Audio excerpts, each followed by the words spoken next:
Olá, dando continuidade ao nosso estudo do Apocalipse Revelado, estamos hoje no 29º vídeo, onde vamos discorrer aqui umas circunstâncias que aparecem logo após a apresentação daquela multidão de resgatados da grande tribulação, dos 144 mil. Então nós temos aqui 4 vozes que nos chamam a atenção. Veja que não adentramos ainda nos últimos flagelos, ou seja, nas 7 taças. Isso aqui é um prenúncio, não é? Do que está para acontecer. Está muito perto, é o final dessa história, não é? Muito pertinho mesmo, como diz o Caboclo, lá no interior. Está pertinho, bem pertinho, pertinho, muito bem. Então aqui nós temos aqui a menção aqui de 4 vozes. A partir do capítulo 14, versículo 6. Vi o outro anjo voando pelo meio do céu, tendo o evangelho eterno para pregar aos que se assentam sobre a terra, e a cada nação e tribo e língua e povo, dizendo em grande voz: temei a Deus e dai-lhe glória, pois é chegada a hora do seu juízo, e adorai aquele que fez o céu e a terra e o mar e as fontes das águas. Temos aqui, podemos dizer assim, uma comparação aqui do capítulo 8, versículo 13, que saiu uma águia, né, anunciando os 3 últimos ais ali nos juízos das trombetas, as últimas 3 trombetas, coisas terríveis, né? Então aqui nós temos essa primeira voz anunciando um evangelho eterno. Aqui não está dizendo que vai haver salvação. Aqui não se fala mais em nome de Cristo, porque Cristo aqui está julgando agora as nações. Então aqui não se fala mais essa salvação, né, pela graça, não, isso aqui acabou. Aqui está se dizendo ali, é o último suspiro que Deus está... Isso aqui ele viu no céu. Essas coisas aconteceram. Olha, é chegada a hora, né? Então, essas vozes, nada mais é do que essa manifestação dos últimos momentos, podemos dizer assim, ali do anticristo e seus adoradores aqui sobre a face da terra. Você vê que, a partir de agora, né, só tem 2 tipos de pessoas sobre a face da terra. 2 grupos de pessoas. Os gentios, aqueles que receberam a marca da besta, né, e Israel, né, o remanescente, aquele pouco, os poucos lá em Israel, em Jerusalém. Porque todos os judeus, os que ficaram do arrebatamento, né, que aqueles crentes assim, que não eram assim tão crentes, né, e que ficaram.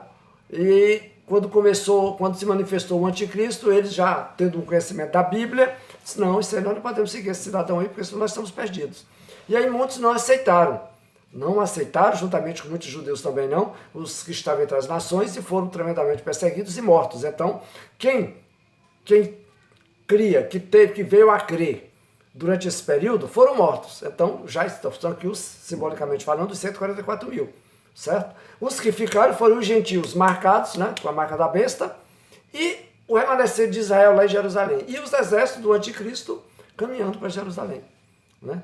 Porque os judeus... Porque, veja bem, se a igreja existisse, estivesse lá, esses aí que foram mortos tinham que ser o quê? Ressuscitados e glorificados. Então não haveria, digamos assim, nenhum justo sobre a face da terra. Quem iria governar no milênio, então? Quem estaria aguardando a vinda, né, visível do Cristo Jesus? Não teria. Né? Não teria. Então você vê que a igreja não está aí, não tem como estar aí. Então aqueles que foram, digamos assim, mortos durante a tribulação, aquelas multidões, como já vimos no capítulo 7, né? Capítulo 6, finalzinho, capítulo 7, introdução, o início, e agora no 14, esses não estão na terra. Quem ficaram na terra, ou quem ficou na terra, foram exatamente os gentios, marcados com o sinal da besta, e o remanescente de Israel em Jerusalém, que Jesus vai libertá-lo no último instante, porque eles estão aguardando o Messias, correto? Muito bem. Vamos lá, então, primeira voz, Evangelho Eterno. Esse primeiro anjo faz nos lembrar a águia descrita em 8:13, na Apocalipse 8:13, né? Anunciando os 3 ais, na sequência das trombetas. Mas este apresenta o Evangelho Eterno, chamando a atenção para a necessidade de voltarem ou a crerem no verdadeiro Evangelho. Por quê? Porque havia um Evangelho falso, que era exatamente do anticristo, do falso profeta, que tinha muita gente, que levou aqueles a aceitarem a marca da besta, enganando-os através de falsos milagres, etc. Correto? Que nós já fizemos menção aqui nos estudos anteriores. Então veja bem, esse falso evangelho estava levando os homens, não é, ao culto do anticristo.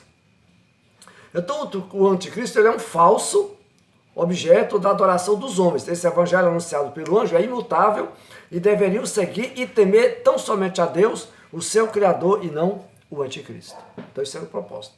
O segundo ai, versículo 8, seguiu outro anjo, o segundo, dizendo: caiu a grande Babilônia, que tem dado a beber a todas as nações do vinho da fúria da sua prostituição. Babilônia, sede do governo do anticristo. Nós vamos comentar mais na frente, né? O capítulo 18 vai falar caiu, Babilônia, né? Então, vamos explicar lá, na frente.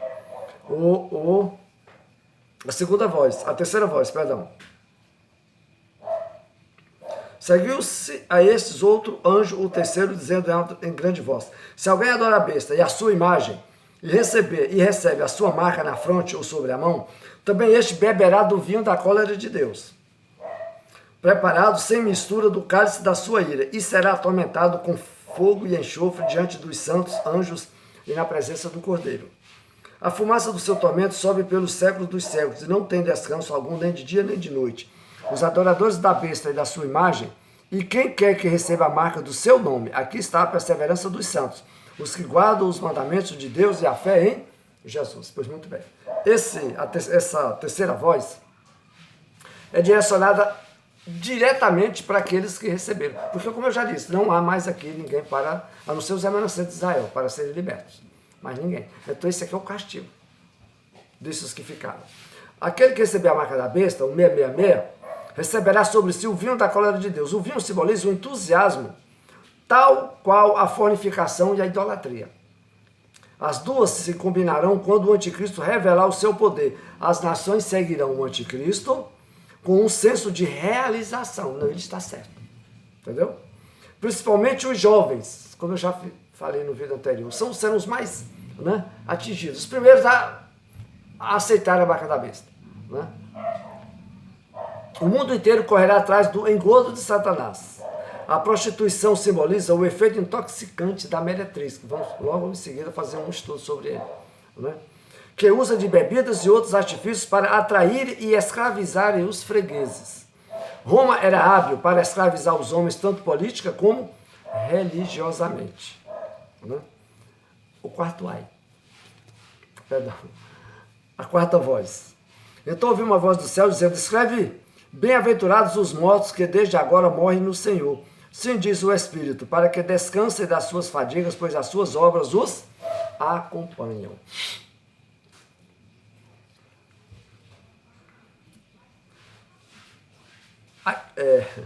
A quarta voz: bem-aventurados os mártires da grande tribulação, que não se sujeitaram ao anticristo, que entrarão no gozo eterno do Senhor. Mas foram mortos, sim, mas preferiram morrerem a aceitarem, não é, a oferta do anticristo. E o resultado para aqueles que a receberam é a morte eterna. Não só dessa vida, mas a eterna, longe de Deus.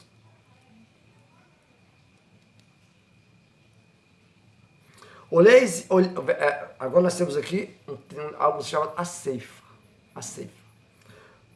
A partir do 14 ao 16. Olhei e eis uma nuvem branca, e sentado sobre a nuvem, um semelhante a filho do homem, tendo na cabeça uma coroa de ouro na mão e uma foice afiada. O outro anjo saiu do santuário, gritando em grande voz, para aquele que se achava sentado sobre a nuvem: toma a tua foice e ceifa, pois chegou a hora de ceifar, visto que a seara da terra já amadureceu. E aquele que estava sentado sobre a nuvem passou a sua foice sobre a terra, e a terra foi ceifada. Então foi tirado de Cristo da terra, ficou quem? Aqueles, né, que seguiriam, ou que virão a seguir o anticristo. Mas aí também há também uma condenação para esses, né? Jesus veio para tirar os dele, como tirou, mesmo que morreram, deram a própria vida e testemunho de Deus e de Cristo Jesus. Agora, então, saiu do santuário, versículo 17, que se encontra no céu, outro anjo tendo ele mesmo também uma foice afiada. Agora é um anjo, né? Saindo saiu ainda do altar, certo? Outro anjo, aquele que tem autoridade sobre o fogo, e falou em grande voz ao que tinha a foice afiada, dizendo: toma a tua foice afiada e ajunta os cachos da videira da terra, porque porquanto as suas uvas estão amadurecidas.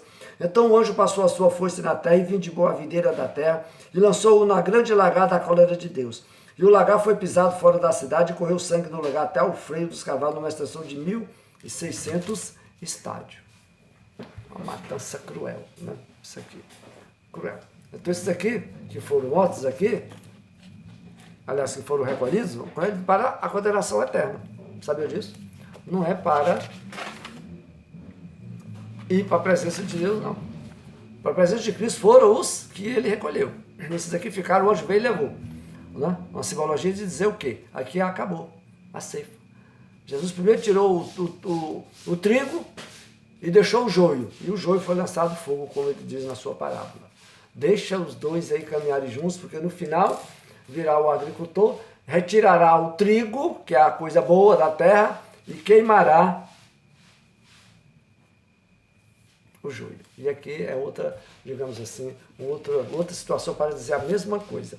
Então aqui nós temos aqui, né, a condenação dos adoradores da besta, do anticristo. Mas isso vai de fato acontecer, porque isso aqui é um prenúncio, uma visão que João teve, mas no final, esse fato aqui, ok?